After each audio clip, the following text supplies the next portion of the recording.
Spirit carried me in visions. Ezekiel 8. In the 6th year, in the 6th month, in the 5th day, while I was sitting at home meeting with the leaders of Judah, it happened that the hand of my master God gripped me. When I looked, I was astonished. What I saw looked like a man, from the waist down like fire, and from the waist up like highly burnished bronze. He reached out what looked like a hand and grabbed me by the hair. The Spirit swept me high in the air and carried me in visions of God to Jerusalem, to the entrance of the north gate of the temple's inside court, where the image of the sex goddess that makes God so angry had been set up. Right before me was the glory of God of Israel, exactly like the vision I had seen out on the plain. He said to me, "Son of man, look north." I looked north and saw it. Just north of the entrance loomed the altar of the sex goddess, Asherah, that makes God so angry. Then he said, "Son of man, do you see what they're doing? Outrageous obscenities, and doing them right here. It's enough to drive me right out of my own temple, but you're going to see worse yet." He brought me to the door of the temple's court. I looked and I saw a gaping hole in the wall. He said, "Son of man, dig through the wall." I dug through the wall and came upon a door. He said, "Now walk through the door and take a look at the obscenities that they're engaging in." I entered and looked. I couldn't believe my eyes. Painted all over the walls were pictures of reptiles and animals and monsters. The whole pantheon of Egyptian gods and goddesses being worshipped by Israel. In the middle of the room were 70 of the leaders of Israel, with Jezaniah, son of Shaphan, standing in the middle. Each held his censer, with the incense rising in a fragrant cloud. He said, "Son of man, do you see what the elders are doing here in the dark, each one before his favorite God picture? They tell themselves, 'God doesn't see us. God has forsaken the country.'" Then he said, "You're going to see worse yet." He took me to the entrance at the north gate of the temple of God. I saw women sitting there weeping for Tammuz, the Babylonian fertility god.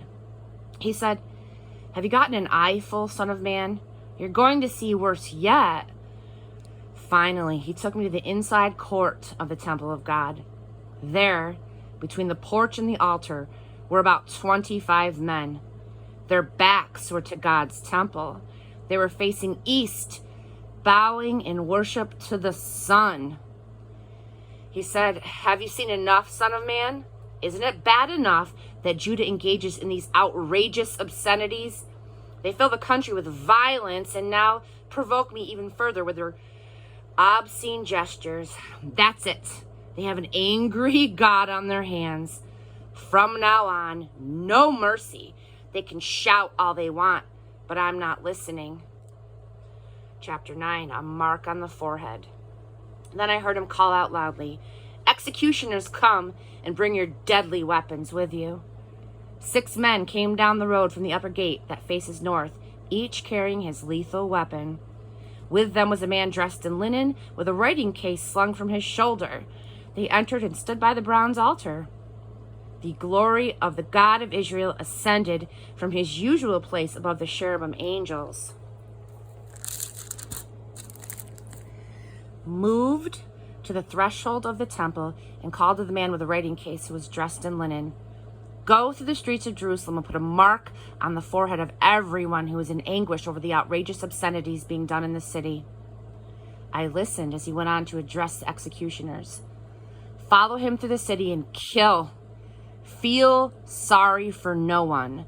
Show no compassion. Kill old men and women, young men and women, mothers and children, but don't lay a hand on anyone with a mark. Start at my temple." They started with the leaders in front of the temple. He told the executioners, "Desecrate the temple. Fill it with corpses. Then go out and continue the killing." So they went out and struck the city. While the massacre went forward, I was left alone. I fell on my face in prayer. Oh God, my master, are you going to kill everyone left in Israel and is pouring out of your anger on Jerusalem? He said, "The guilt of Israel and Judah is enormous.